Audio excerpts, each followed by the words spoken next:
many countries, psychic mediums are brought in to help the police investigate crime, murder and mystery, but their work is often kept hidden. Now, 3 of Britain's most respected mediums have joined forces to reveal how their incredible gifts can be used to provide evidence where often the only witnesses are the dead. Colin Fry, Tony Stockwell and TJ Higgs will take on closed cases, baffling murders and unsolved crimes. They'll help families find answers, unravel mysteries and illuminate the unexplained. Together they are the Psychic Private Eyes.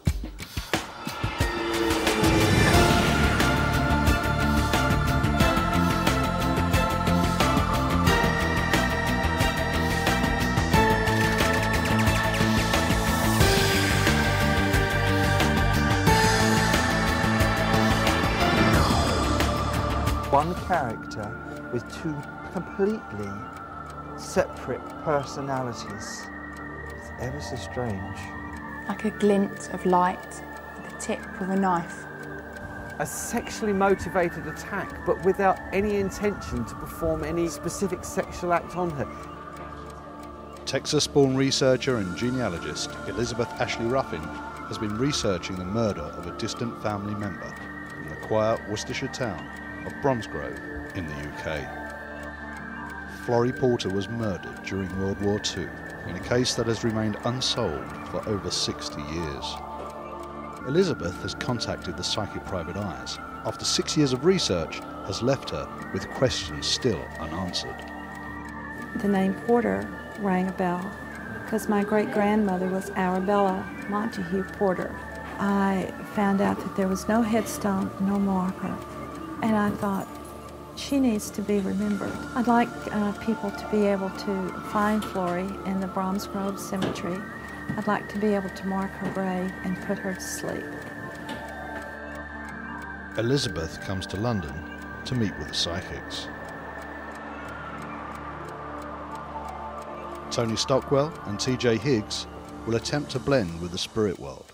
Tony in a one-to-one meeting with Elizabeth, and TJ by analysing an old photograph. I'd like for Tony to verify my research. I would love for him to give me a confirmation on the killer. None of our psychics have any prior knowledge of this case. As I tune into the other side, I get like a barrage of different impressions. But the reason you're actually here, do you actually know the person you need to connect with? Only through photographs. There's no love connection here. So that makes the reading very different, you see, very strange for me to do.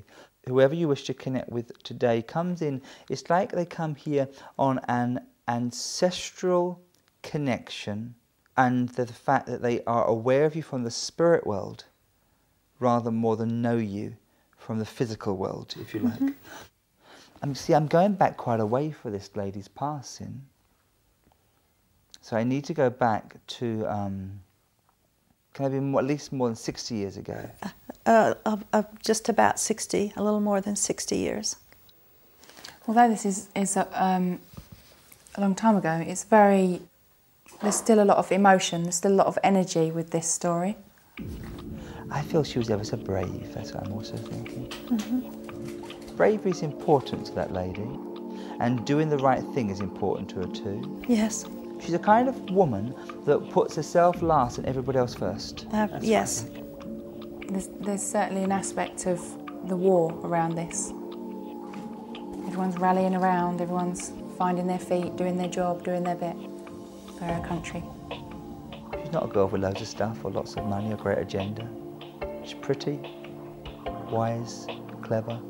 Yes. She's a good all-round person, kind and gentle. And a nice sort of bubbly personality with this lady. But I know she loves music, I know she likes to dance and she likes to sing. Yes. And she was very theatrical in that way, you know, and in fact she was quite beautiful. Yes. And she was quite an alluring woman. And this man saw that which was beautiful and wanted to take it for himself. But you know, I feel as though she had fondness for somebody else at this time, you see this? Because this man doesn't feel like he belongs to her.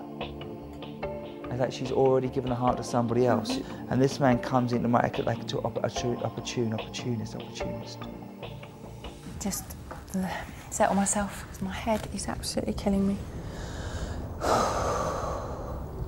I feel afraid all of a sudden. I don't like the way that she passes. There's no good way to pass, but there's something a little scary in the way that she went to the spirit world. Elizabeth, this lady, as she blends with me here, I feel that she was murdered when she went to the spirit. She was murdered. But certainly a feeling of having known her attacker. I know that this lady would have known her attacker. Yes. I feel she knew him and knew of him, and had thought him strange prior to her actually being murdered. I know this man had effectively stalked her from afar prior to her death. It's a feeling of being watched and being waited for. It's like the kind of guy that kind of looks through your window, you know, when you think you're alone, and I think he would have watched her sometime prior to her being murdered. I also see him up a tree looking down into a house as well.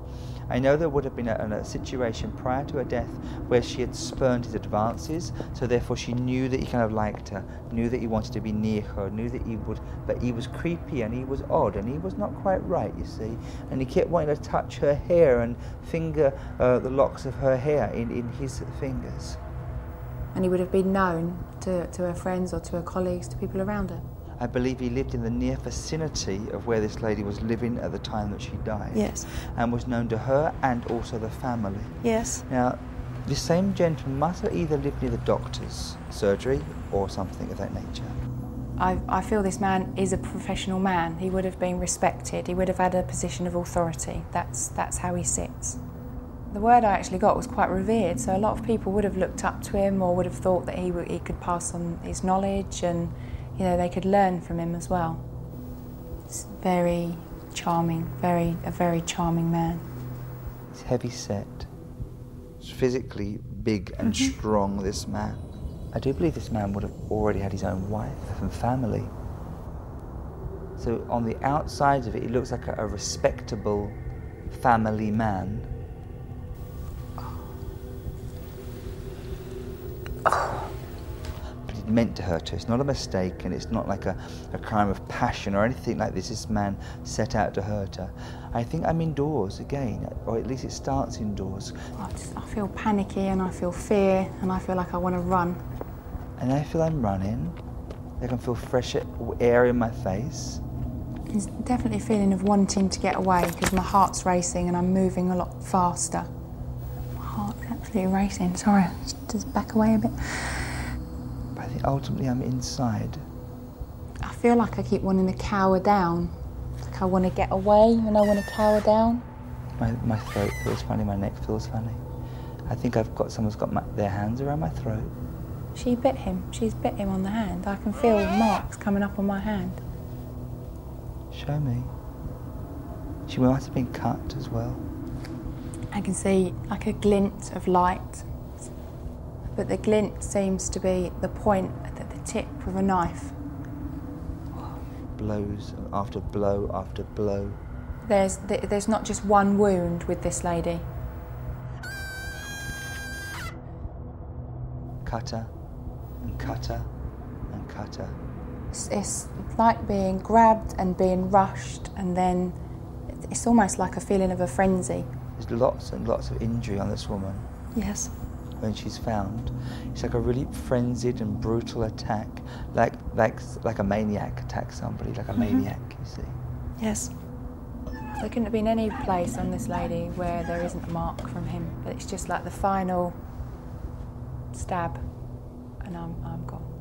It sounds a bit mad, but it feels like Jack the Ripper. That's the feeling I'm getting, you know, where somebody just gets hold of you and just... When I ask where you are, where are you found, it's not all hidden. It's not hidden somewhere behind bushes and things like that. Again, I'm being shown that Jack the Ripper thing. This is what I've done. It's almost, he wants people to find her. It's like he's quite proud of that. But she's a victim, but she's also not the only victim.